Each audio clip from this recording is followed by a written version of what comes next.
Un peu malmenés en début de rencontre, les Chalandais ont du mal à trouver des solutions pour creuser l'écart. Sous l'impulsion d'Eric Schmieder qui sort peu après sur blessure. Et grâce à des rebonds favorables, les Vendéens prennent jusqu'à 10 points d'avance face à des Bordelais désorganisés. À la mi-temps, Chaland mène 44-39, mais la partie est loin d'être gagnée. Je pense que ça va être difficile pour Chaland parce que Bordeaux est une très bonne équipe. Beaucoup de fautes déjà ces deux premiers quarts-temps, ça va être compliqué mais j'espère que ça va fonctionner. Donc il y a toujours des inégalités au niveau des arbitrages et des fautes. Mais bon, il faut que Chaland continue et peut-être qu'on arrivera à gagner.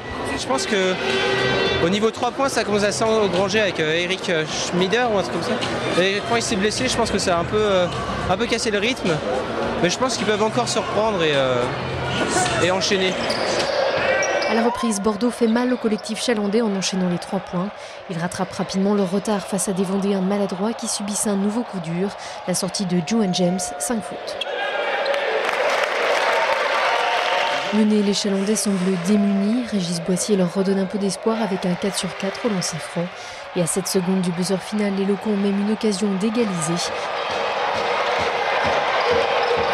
Mais ça ne rentre toujours pas, ils s'inclinent 77-80. Un manque d'adresse qui, à l'arrivée, fait la différence.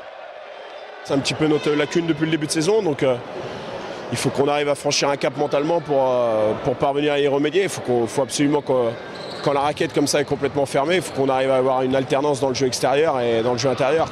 Le point positif, c'est que collectivement, ça commence à prendre forme. Donc, le souci, c'est qu'on est à 3 défaites, donc on ne va pas avoir trop le temps pour réagir. Maintenant, ce qu'il faut, c'est que chacun vraiment prenne conscience que mentalement, il va falloir être beaucoup plus costaud que ça. Avec 3 défaites en 4 rencontres, le groupe chalandais a encore du travail pour pouvoir jouer les premiers rôles cette saison.